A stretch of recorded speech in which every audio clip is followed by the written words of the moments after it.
정시 준비 1년 반, 잘한 점, 잘못한 점. 안녕하세요. 동네 아줌마 노을커피입니다.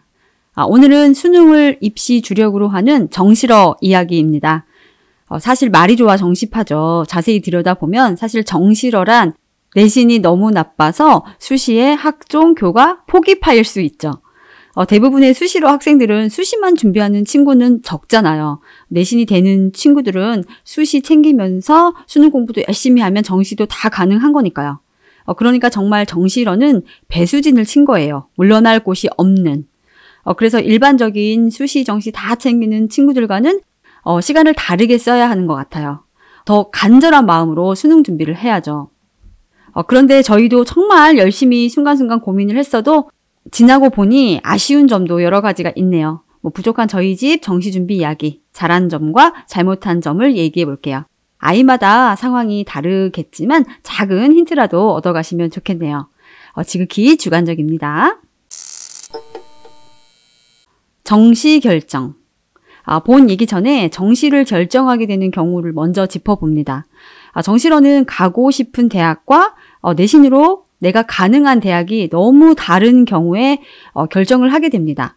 이때 모의고사 점수가 내신에 비해서 훨씬 더 잘 나오면 정시 생각을 더 강하게 하게 되죠.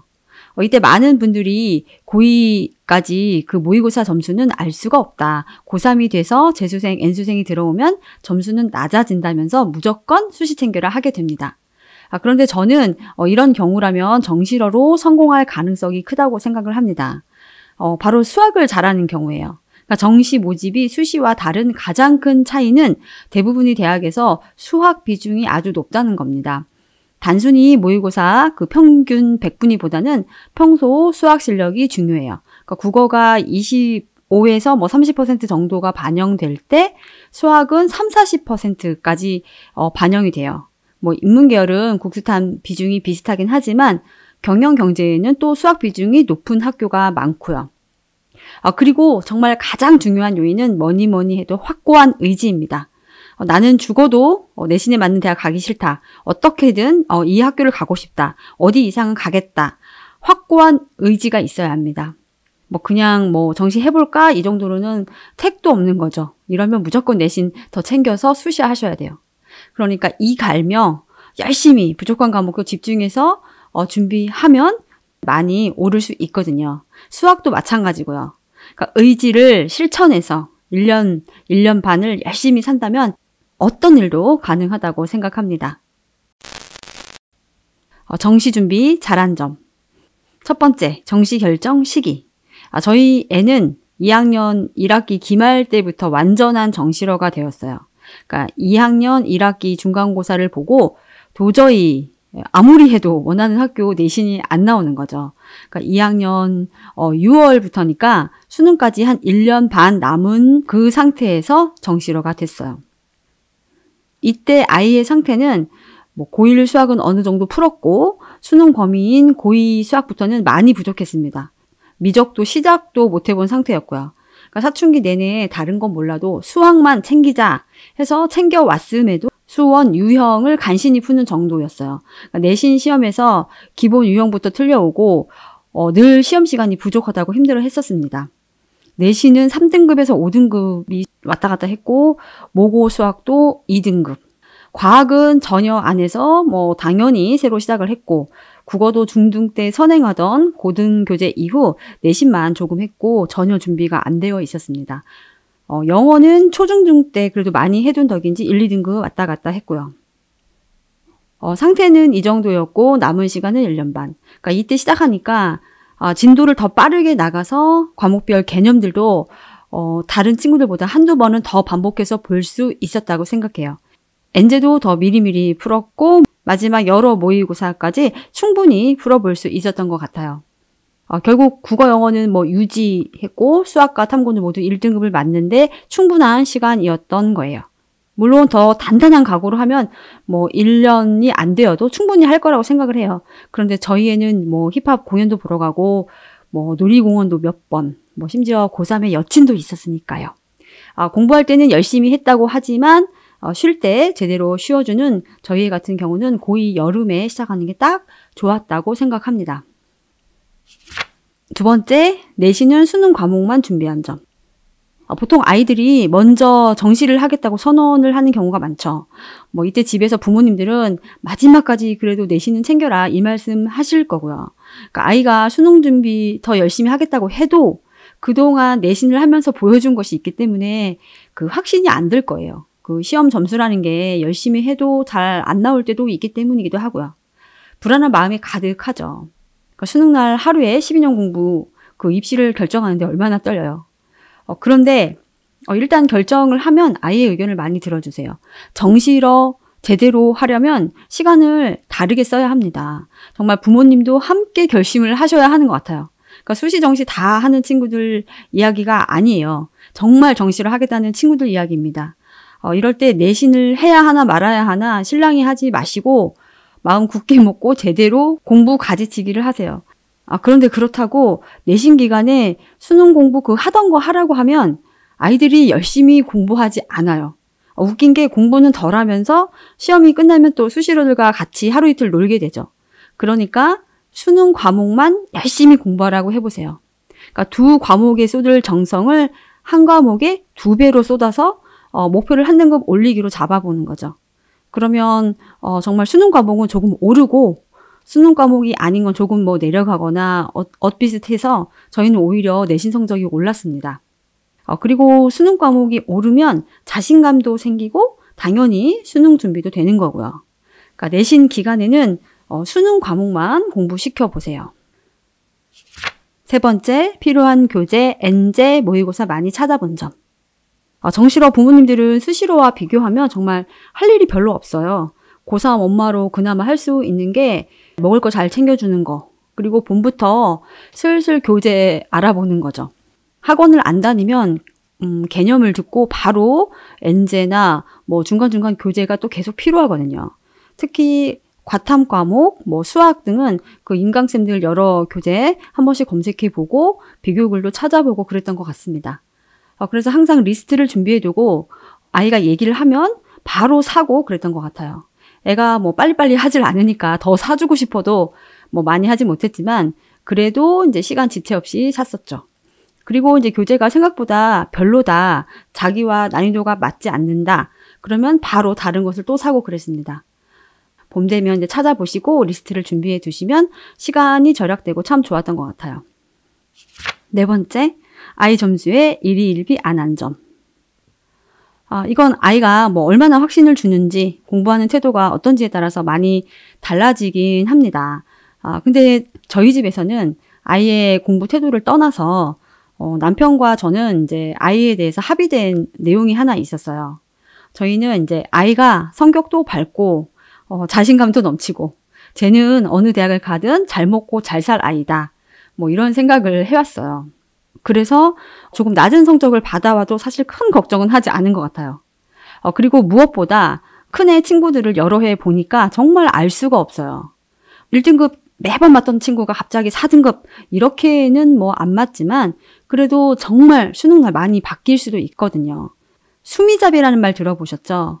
그러니까 모의고사 점수 잘 보든 못 보든 다 소용없고 수능날의 점수, 수능 점수만 의미가 있는 거예요.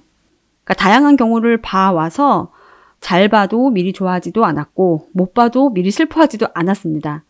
그날 점수 맞아오는 것으로 점수에 맞게 대학 보내자 이 생각으로 아이에게 크게 닥달하지도 않았던 것 같고요. 대신 성적이 잘 안 나온 과목은 앞으로 어떻게 진행할지 아이 생각, 계획은 들어봤습니다. 저는 일단 학원 가보자 이렇게 시작을 하면 학원을 안 가고 혼자 해도 된다고 저를 이제 설득하는 거죠. 얘기를 하면서 스스로 이제 정리도 되는 것 같았어요. 그런데 대부분 저는 설득 당했고 아이의 의견대로 하도록 두었습니다. 어차피 아이가 가장 떨리고 가장 잘하고 싶은 거거든요. 가끔 부족하거나 이상하다고 생각될 때 한두 마디만 거들었고요. 아무튼 1년 동안 가장 마음 졸일 아이에게 실망도 지나친 기대도 모두 금물입니다. 아이를 위해서 너무 일일비 하지 마시고 지켜봐 주세요. 정시 준비 잘못한 점. 첫 번째, 한국사 과목도 미리 해둘 걸. 이건 엉뚱한 저희 아이에게만 특수하게 해당되는 이야기일 수도 있겠네요. 보통 한국사는 이공계열은 4등급 이상이면 문제가 없죠. 인문계열도 3등급만 맞으면 되고요. 절대 평가니까 뭐 이공계 지원하는 저희 애는 반타작만 하면 되는 거였어요. 반만 맞으면 4등급. 그러니까 이제 크게 신경을 안 쓰게 됩니다. 큰애는 이제 고3에 한국사 수업이 있었고, 모고는 매번 1등급, 뭐 어쩌다 2등급을 맞아봐서 다 그렇게 맞는 건 줄 알았던 거예요. 그런데 작은 애는 한국사 수업도 그 한참 속삭이던 고1에 수업을 들어서 참 이게 얼렁설렁하게 하고 넘어간 듯 합니다. 그리고 바쁜 고3에 시간을 많이 내서 공부하기도 어렵고요. 여름에 이제 간단히 인강을 듣긴 했는데 그것도 큰 도움이 안 되고 마지막까지 뭐 4등급 전후로 고생을 했습니다. 말하기도 민망하네요. 정말 웃긴 게요. 그 수능 전날 그 한국사 인강을 틀어놓고 가방 정리를 하더라고요. 제일 걱정이라면서. 그러니까 수능 끝나고도 얘기하기를 한국사를 가장 집중해서 풀었다고 합니다. 다들 이제 풀고서 누워있는데 자기는 마지막까지 한 줄 한 줄 집중해서 읽고 찍었다고 뭐 웃으라고 하는 얘기인지. 아무튼 다행히 4등급을 맞았습니다. 딱 반에서 한 문제를 더 맞았더라고요. 다들 너무 쉽다고 무시하지 마시고 한국사 부족한 친구들은 미리미리 고2 때까지 시간 있을 때 많이 공부해 주세요. 두 번째, 수능 점수 분석 조금 더 꼼꼼하게 확인할 걸. 그러니까 수능날 저녁 그 수능 점수를 바로 확인해 보는데요. 이때 이 점수가 정시에 어느 대학이 가능한가를 알아보는 게 정말 중요합니다. 그러니까 정시에 가능한 대학보다 하위권 대학에는 이제 면접이나 논술시험 등을 보러 가면 안 되니까요. 그런데 이게 참 어렵더라고요. 그 각 교육 관련 그 회사마다 예상을 하긴 하는데 이게 많이 달랐어요. 어디는 짜게, 어디는 또 조금 이렇게 수월하게. 그 중에서 이제 지난 데이터를 기반으로 하는 그 고속 성장 분석기는 이제 큰 틀을 잡는데 가장 많이 사용되는데요. 저희 아이의 경우는 수능 직후, 그러니까 첫날 예상과 마지막 예상이 많이 달랐습니다. 그러니까 이유라면 그러니까 성적표를 보니까 아이가 채점만 그대로 나오긴 했는데 문제는 표점이 3점이나 날아갔더라고요. 그러니까 과탐 한 과목에서 2점, 수학도 1점이 낮아졌는데 그 영향력이 어마어마했어요. 그러니까 가능 대학이 상당 부분 바뀌었습니다. 그러니까 고속 분석기에서 진초가 이제 연초가 되고 연초는 노랑이 되는 그 아찔함이 어떤 건지 상상도 못 하실 거예요. 심장이 진짜 쫄깃쫄깃하더라고요. 그리고 또 과탐 비중이 높은 학교들은 그 과탐 변환 점수 나오니까 또 한 번 이렇게 출렁이었고요. 그러니까 저희는 뭐 예상이 많이 달라졌지만 그래도 큰 문제는 없는 편이었어요. 아쉽다면 그 한양대에 그 다른 과 논술을 보러 가지 않은 것 그거 한 가지입니다. 그러니까 고려 중인 과 중에서 조금 더 높은 과였는데 처음에는 이제 스카이라인이 가능으로 나왔기 때문에 한양대, 성대 논술을 보러 가지 않았던 거거든요. 다행히 이제 저희는 그래도 한양대에 좀 낮은 공대를 가긴 했고 아이가 희망하는 과라서 다행이지만요.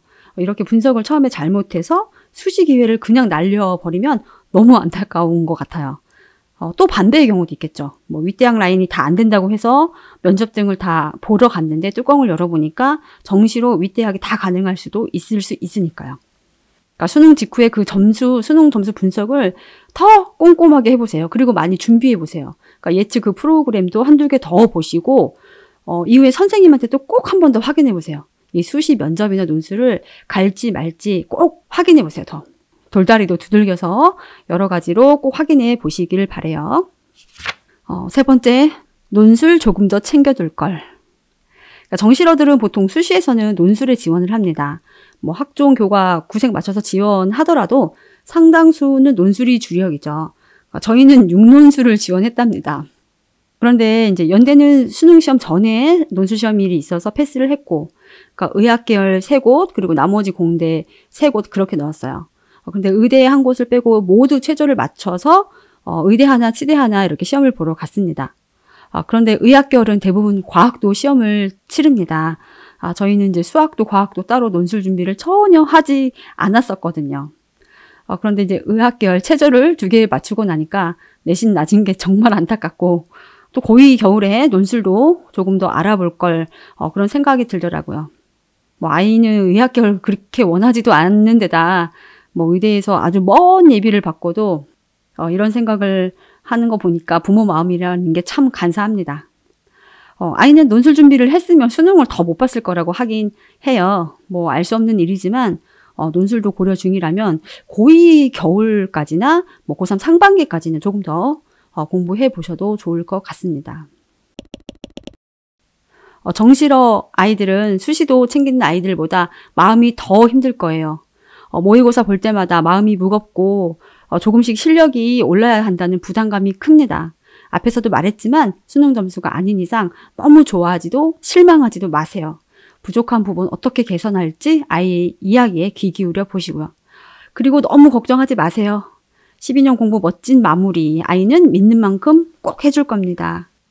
오늘은 여기까지 할게요. 다음에 또 만나요. 안녕.